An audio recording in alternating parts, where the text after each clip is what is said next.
Bom dia a todos, agradeço a presença de todos, agradeço a sua Alex, a comissão organizadora, pela oportunidade, pelo convite, né?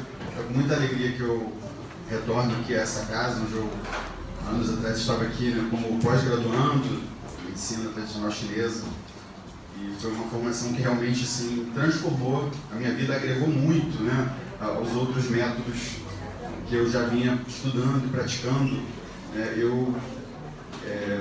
Na minha prática profissional, né, a colega que quando me apresentou mencionou que eu trabalho como perito criminal, como auditor, e entre os meus plantões eu também, por alguns anos, exerci a atividade de professor e gestor acadêmico. Eu dei aula por muitos anos de bioquímica e farmacologia, disciplinas amadas, né, pelos alunos da graduação. Gradualmente eu fui saindo dessa área acadêmica e fui abraçando a área das terapias holísticas, né? E eu comecei estudando as terapias vibracionais, reiki, radiestesia, cromoterapia, cristaloterapia. Só que eu sentia muita falta de algum recurso que pudesse me auxiliar na abordagem de questões físicas. E eu busquei inicialmente a acupuntura, o estudo da acupuntura com essa finalidade. Depois é claro que a gente descobre, né, vimos até aqui na palestra do professor Heine, que é um universo muito mais amplo, né, do que só o tratamento das dores e das alterações patológicas do físico.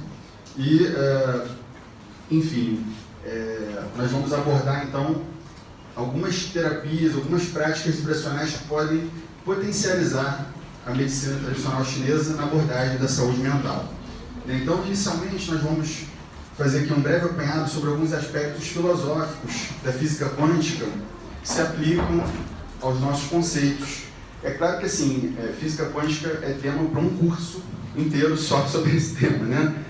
Se a gente for fazer uma conexão entre os cálculos matemáticos até as aplicações filosóficas, tem uma ponte aí que precisa ser decodificada, e nós vamos, então, focalizar aqui nesse momento nos aspectos filosóficos, né?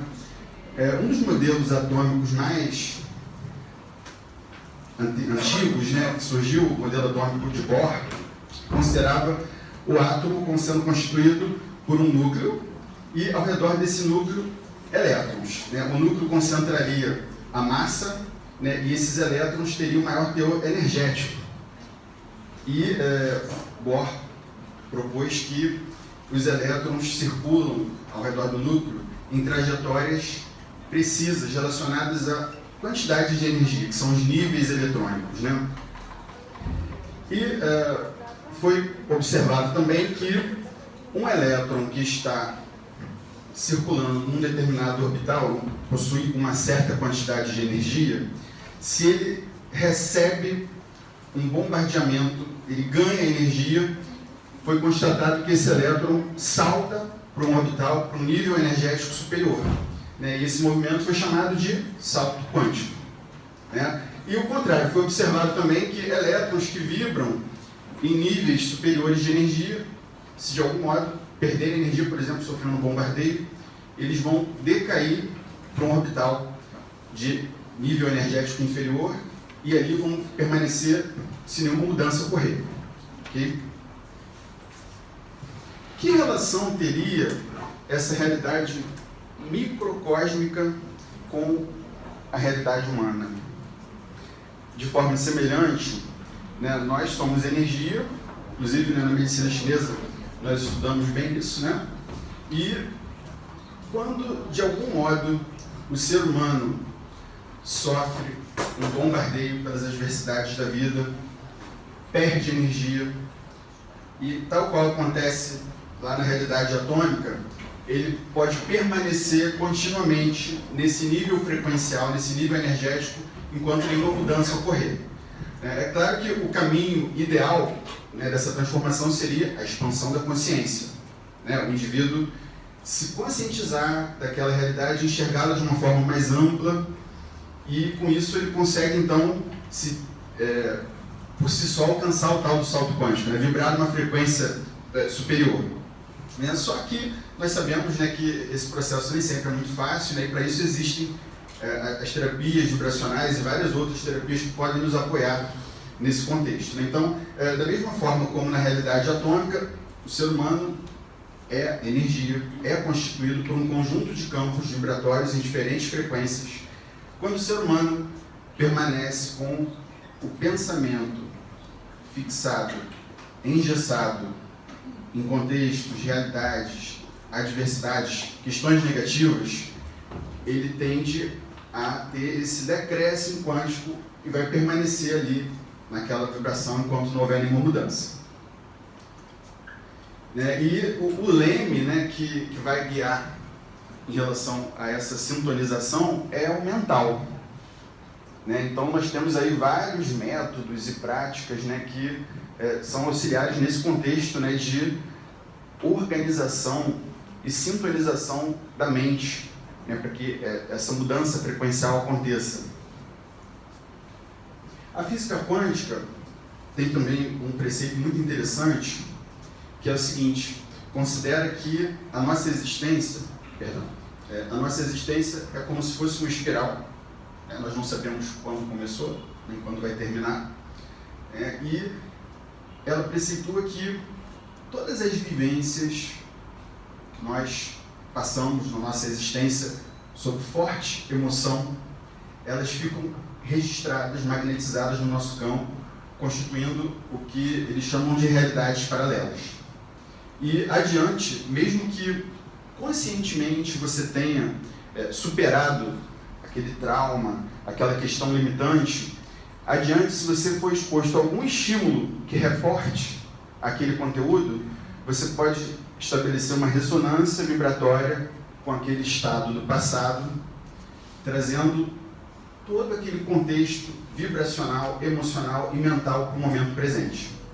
É por isso que, vez por outra, nós nos deparamos com alguns casos na prática clínica, de pessoas que você observa assim: nossa, essa pessoa tem um nível de consciência tão bacana, mas por que ela não consegue dar conta sozinha de determinada questão? Ela tem todo o conhecimento, todo o instrumental, para conseguir transcender bem aquela determinada questão, mas não consegue, porque muitas vezes essa pessoa está vivenciando esse fenômeno quântico. Aquela questão que para quem está de fora é pontual, é de simples resolução, para ela ativou essa sincronicidade com algum fato semelhante do passado e trouxe toda aquela carga vibracional para o momento presente, tornando aquela questão muito mais pesada do que ela realmente possa ser para quem está observando de fora.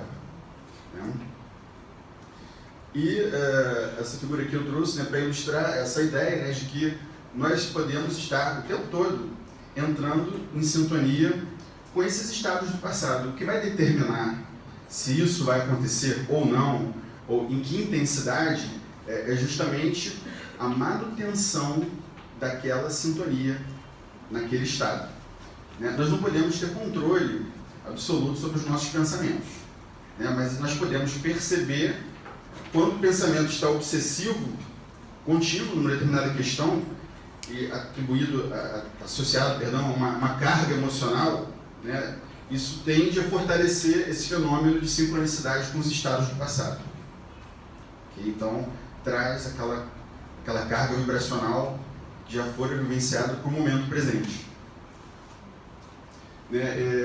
Nós falamos inicialmente dessa nossa espiral individual, mas aí nós acreditamos que cada um tem a sua própria espiral e pode interagir com ela, de acordo com o leme da sua mente, mas a nível coletivo, a humanidade também tem a sua espiral e não é impossível também, eventualmente, a partir do momento que o indivíduo mantém uma determinada frequência, não só acessar o lixo vibracional da sua própria espiral, como também a nível de humanidade, que se chama de inconsciente coletivo.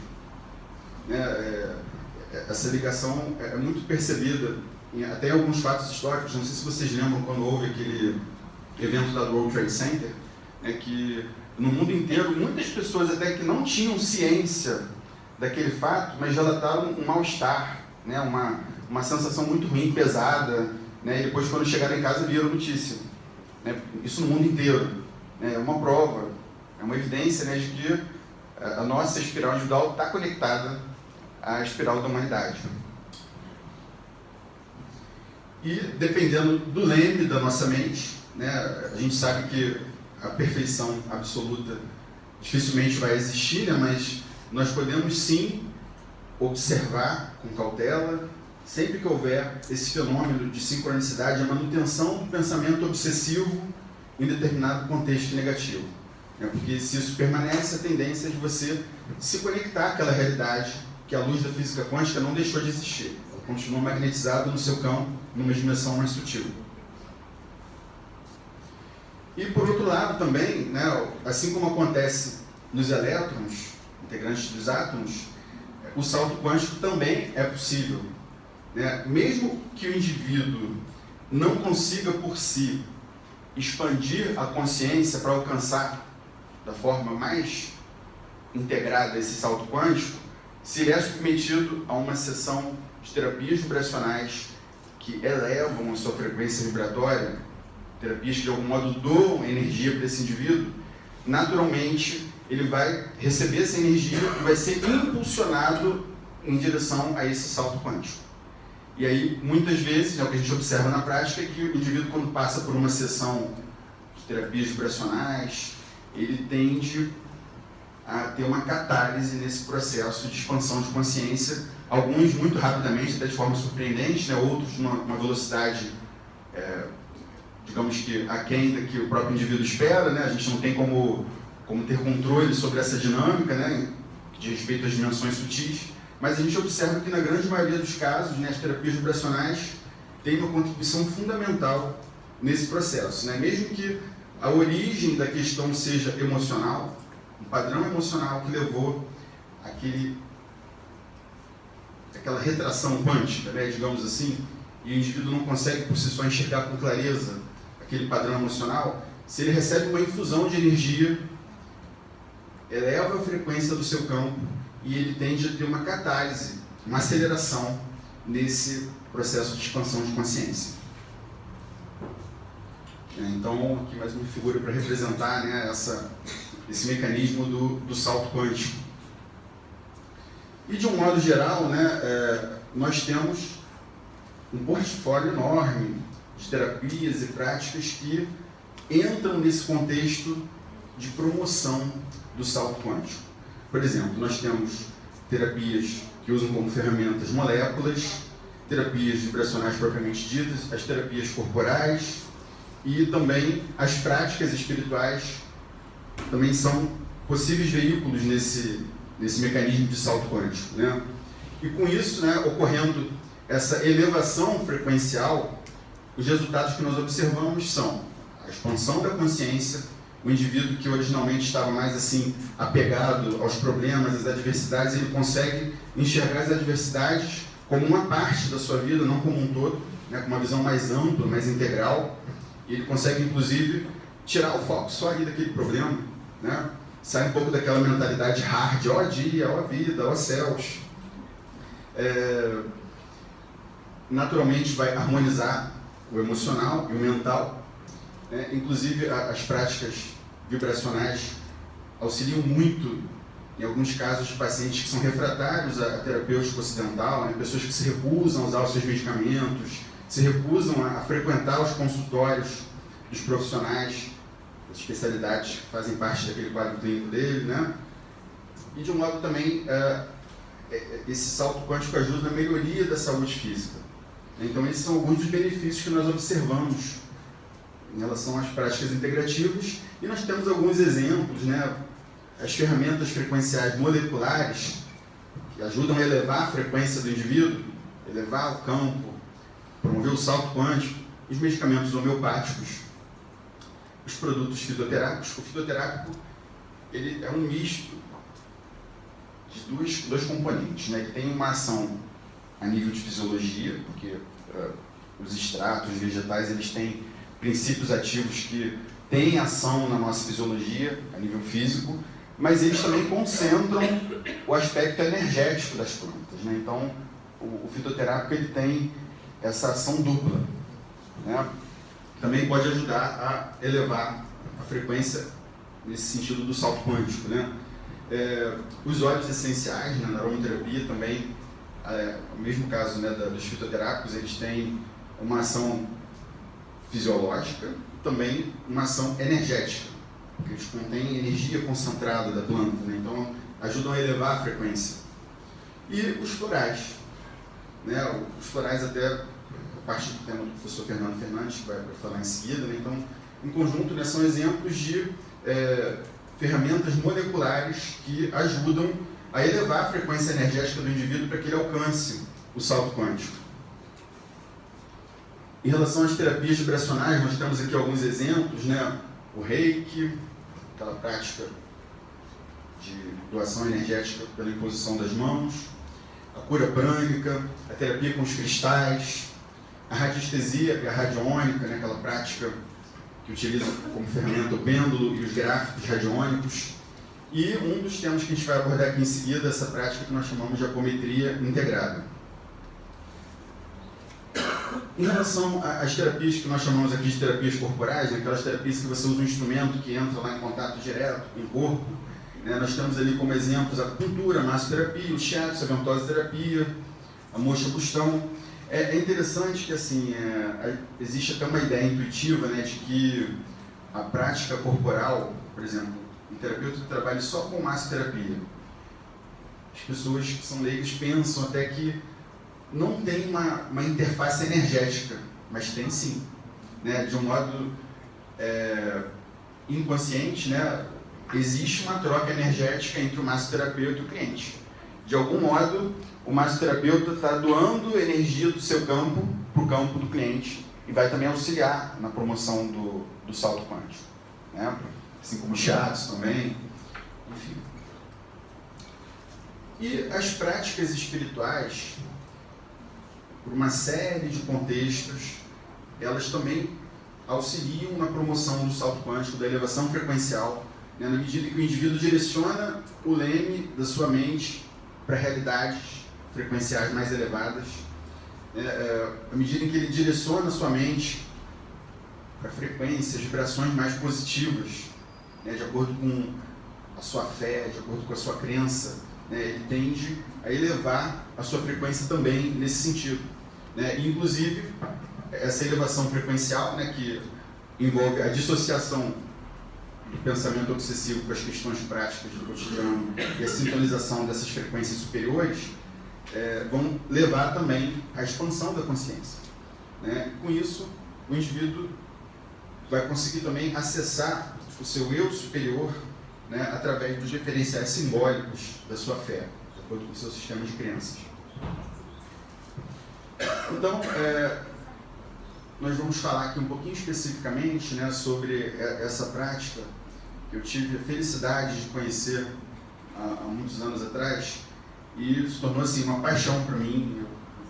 Eu trabalho há muitos anos e eu fiquei impressionado com os resultados que eu observei no meu próprio contexto pessoal, né, e me senti animado a estudar e a praticar esse método que é a apometria, né? Então, a apometria é um método que envolve a sintonização espiritual, de acordo com o sistema de crenças do praticante,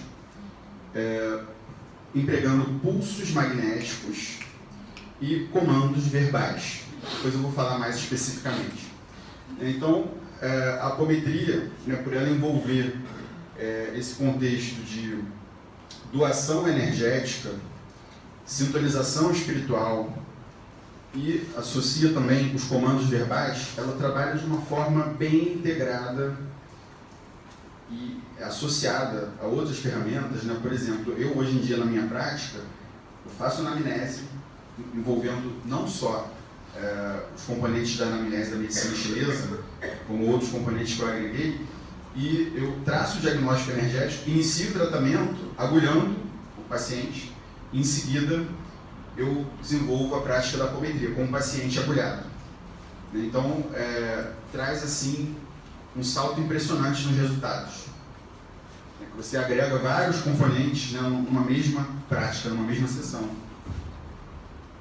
Então, falando aqui um pouco mais especificamente, né, sobre a apometria, ela é uma prática que surgiu associada à religião, né? O Dr. José Lacerda de Azevedo era um médico de berço espírita, kardecista, e ele teve contato, né, com a prática da apometria há muitas décadas atrás, né, e ele começou a estudar, a praticar com a sua esposa, com os seus filhos, em seguida com um círculo de amigos. Os resultados foram impressionando tanto que ele se sentiu impelido a montar um centro para a prática de apometria, que é a Casa do Jardim. Até quem tiver interesse, né, lá no Google você consegue achar os contatos da Casa do Jardim. Eu tive a felicidade de fazer alguns cursos lá, fica lá no Rio Grande do Sul, lá em Porto Alegre. E ele criou esse nome, né, que é engraçado, se você procurar no dicionário, não existe, é uma palavra criada. Algumas pessoas da área de saúde ficam confusas, apometria, porque parece um pouco com a adipometria, né, que os nutricionistas, os profissionais de educação física e fisioterapeutas trabalham muito com medição, percentual de gordura, enfim, mas ele criou essa palavra porque ele enxergou na apometria um método tão impressionante, capaz de trazer resultados tão surpreendentes que, segundo ele, estariam além de qualquer medida. Então, na gênese da palavra, né, que ele criou, apometria, além de metro, medida. Então, por isso que ele criou esse nome, apometria. O Dr. Lacerda se baseia, né, nos seus fundamentos da apometria na visão espírita de que o homem seria constituído por um sistema setenário de corpos. Né? Nós teríamos 7 corpos principais. Né? Engraçado que se assemelha até de algum modo àquela visão do átomo, né? Com os elétrons girando em orbitais de diferentes níveis de energia. Então o homem seria constituído por campos que foram denominados corpos sutis. Tem diferentes frequências vibracionais. O corpo físico seria o corpo que tem a frequência mais densa, mais próxima da matéria. Em seguida nós temos um intermediário, que é o duplo etérico, chamado também no espiritismo de perispírito, que seria o que o professor Hayek apresentou brilhantemente na sua palestra quando ele mencionou o Rum, né? Que seria um corpo intermediário entre o físico e os corpos sutis. Né? Na visão do Dr. José Lacerda, a maioria das patologias relacionadas a padrões emocionais, elas se manifestam primeiramente no corpo etérico, para depois se projetarem no físico. E, inclusive, ele até postula que, mesmo quando ocorre a extração de um órgão no corpo físico, o correspondente desse órgão pode continuar manifestando um padrão de desarmonia no corpo etérico. Isso explicaria até o porquê aquela questão da dor fantasma, né, na visão do Dr. José Lacerda. E acima, né, do corpo etérico, em dimensões mais sutis, nós teríamos o corpo emocional, que é também chamado de corpo astral. Acima do corpo astral nós teríamos o corpo mental, que é dividido em mental inferior e mental superior. Acima do mental nós teríamos o corpo búdico, chamado também de corpo causal, que modernamente chamam de corpo acástico, ok? E acima nós teríamos a partícula de frequência mais elevada do nosso ser, que seria o corpo átmico ou morontial, que em outras tradições chamam de alma, ok? Então, o Dr. José Lacerda, né, considera que nós temos grande parte das questões patológicas originadas aqui nesses 2 corpos, no emocional e no mental. O mental inferior está relacionado à nossa inteligência cerebral e aos 5 sentidos. O mental superior está relacionado às questões mais abstratas e ao subconsciente. Né? Ele diz que o corpo mental, por si, não tem força. A usina de força para o corpo mental é o corpo emocional. E, de fato, se você for parar para pensar, né, na nossa mente surgem pensamentos o tempo todo. Se o pensamento surge, mas você não se concentra nele com a emoção, ele tende a esvaecer. Né? Agora, aqueles pensamentos em que você se concentra, depositando emoção, eles ganham força, ganham energia, e na visão do Dr. José Lacerda e de vários outros pesquisadores da apometria, os pensamentos obsessivos criam massas energéticas que eles chamam de formas de pensamento, que ficam aderidas no campo do indivíduo. Né? E muitas vezes até o indivíduo atribui aquele mal-estar a questões espirituais, a obsessores, mas muitas vezes ele está sendo influenciado por essas massas energéticas que ele próprio construiu a partir do seu pensamento obsessivo fixado em questões negativas. E a apometria então se propõe a promover a dissociação e a limpeza desses registros dos corpos sutis. Quando a gente fala em limpeza, é claro que esses registros, né, são inerentes ao nosso aprendizado, eles não podem ser apagados, fazem parte da nossa história. O que nós vamos fazer, em outras palavras, é cortar as conexões que sintonizam esses registros. Ok? Então, na prática da apometria, né, nós trabalhamos com o que nós chamamos de desdobramento, que seria a indução do afastamento, da dissociação desses corpos sutis. Considera-se que, sabe aquelas bonequinhas de babusca, né, que ficam uma dentro da outra? O nosso agregado vibracional é como se fosse assim, um conjunto de campos que ficam agregados, e quando surgem questões negativas, densas, em que nós focalizamos muito continuamente, criam-se esses registros que ficam ali aderidos nesses campos, e com a apometria considera-se que ocorre sob a supervisão da espiritualidade, independente do sistema de crenças da pessoa, ocorre essa dissociação e a limpeza das conexões que ligam a esses registros. Okay? E com isso o indivíduo consegue, então, alcançar mais facilmente o seu salto quântico, a sua expansão consciencial. Então, na apometria nós usamos, como eu falei, os pulsos magnéticos associados a comandos verbais e uma contagem progressiva de 1 até 7, porque o Dr. José Lacerda padronizou no seu método, né, que essa contagem seria uma forma de você direcionar esses pulsos, essa elevação frequencial, para cada um dos 7 principais corpos. Ok? Eu vou fazer aqui no finalzinho uma vivênciazinha rápida para vocês experimentarem um pouquinho a apometria. Então, considera-se, né, que quando o indivíduo passa por esse processo de dissociação, que seria o desdobramento, mais facilmente ele vai acessar todos os recursos, não só do seu próprio campo, mas de toda a sua hierarquia de proteção pessoal, né, para que ele consiga, então, passar por esse procedimento de limpeza, de elevação frequencial. Com isso, ele vai mais facilmente expandir sua consciência sobre diversas questões, né? Na apometria clássica, né, que é essa apometria que nasceu vinculada ao espiritismo, do Dr. José Lacerda, ela trabalha vinculada à religião, né? O indivíduo, para receber a apometria, ele vai se inscrever no centro espírita, e o outro indivíduo que deseja se tornar praticante de apometria, ele precisa se tornar membro da casa espírita, passar por cursos, treinamentos, avaliações, e eles associam à prática da apometria o processo de desobsessão.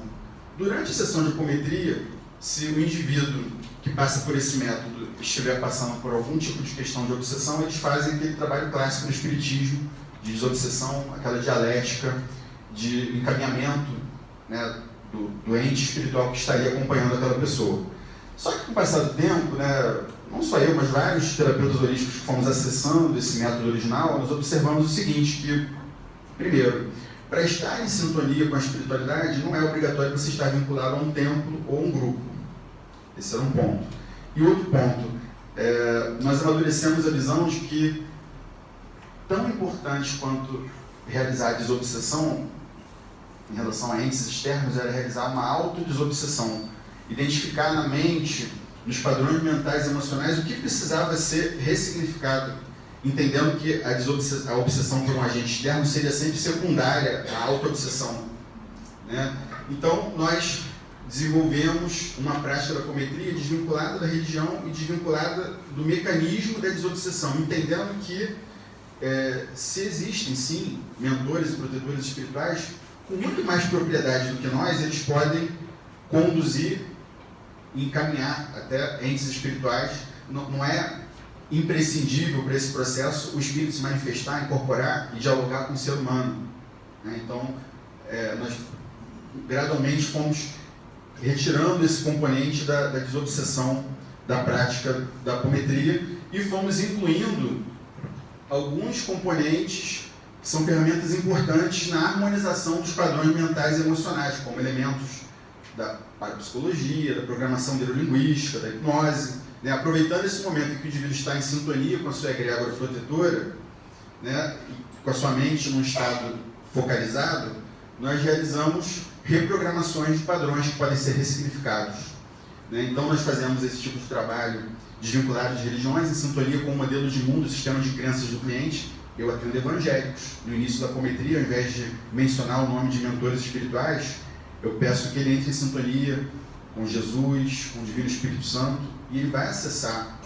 né, através desse referencial simbólico, o seu contexto espiritual. Nós podemos realizar essa prática individualmente ou em grupo, né, como a gente vai tentar fazer aqui rapidamente, e nós tentamos, além de fazer esse processo de limpeza energética e espiritual, identificar na nossa anamnese que padrões mentais precisam ser ressignificados, inclusive até se nós observamos a necessidade, nós encaminhamos. Eu tenho ex-alunos que são referenciais para mim, psicólogos, psiquiatras, que eu encaminho. Quando a pessoa está muito confusa, você precisa de um psicólogo.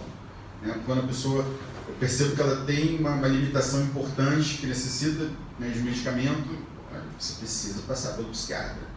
E de forma semelhante também, esses profissionais me encaminham pessoas que podem ter benefícios, né, através desse método que a gente agrega à terapia ocidental convencional.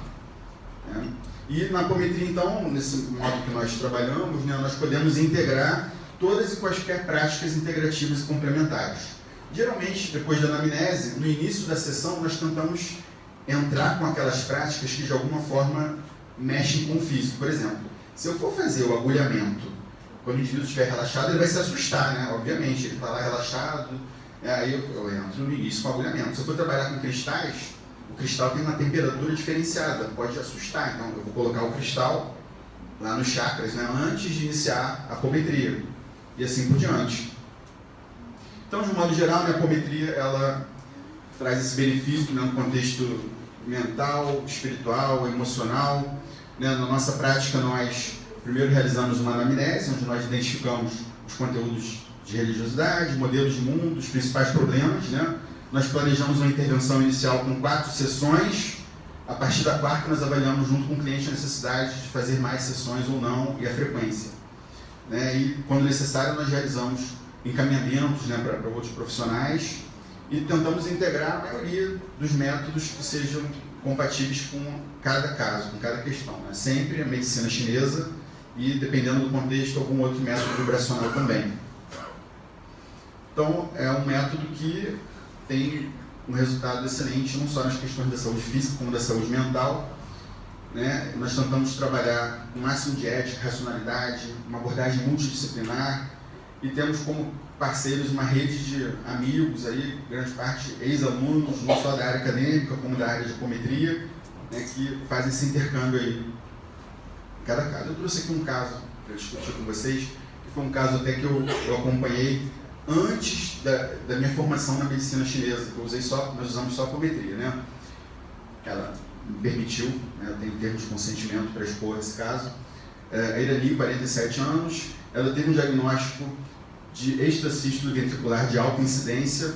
Ela foi encaminhada para o Instituto Nacional de Cardiologia, fez por um tempo tratamento com verapamil, não estabilizou o quadro, o medicamento não estabilizou, e teve então a recomendação para o procedimento de ablação por catéter, agendada para setembro de 2014. Né? E aí, em julho, eu estava oferecendo um curso de apometria. No módulo 3, nós trabalhamos com o que nós chamamos de cirurgia espiritual.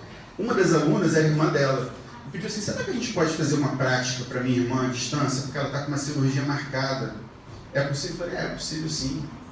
E vai indo, irmã dela. Então, nós fizemos essa prática. E só que ela não conseguiu falar com a irmã, porque a irmã tinha voltado de plantão, estava apagada, dormindo e não atendia o celular. Eu falei: Vanilson, a gente sempre tenta trabalhar com autorização do cliente. Você tem certeza que ela está? Sim, minha mãe foi lá e viu que ela está dormindo igual pedra. Aí nós fizemos assim mesmo, né? Aí já a partir do mesmo dia, quando ela acordou, ela já não sentiu mais aqueles sintomas da extracístole, nem nos dias seguintes. E como a cirurgia estava marcada para meados de setembro, tinha agendamento de um novo exame, um novo conjunto de exames lá no Instituto Nacional de Cardiologia, foi dia 2, e eles observaram e ficaram surpresos. Então, não tem mais nenhum sintoma dessa alteração. Né? E 2 semanas depois eles marcaram novos exames e viram que não era necessário nem mais continuar com o medicamento.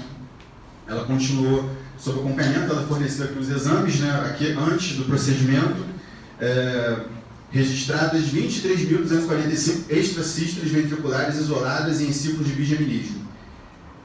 instabilidade elétrica ventricular em alta incidência. Esse foi o diagnóstico original que levou ao encaminhamento para a cirurgia, né?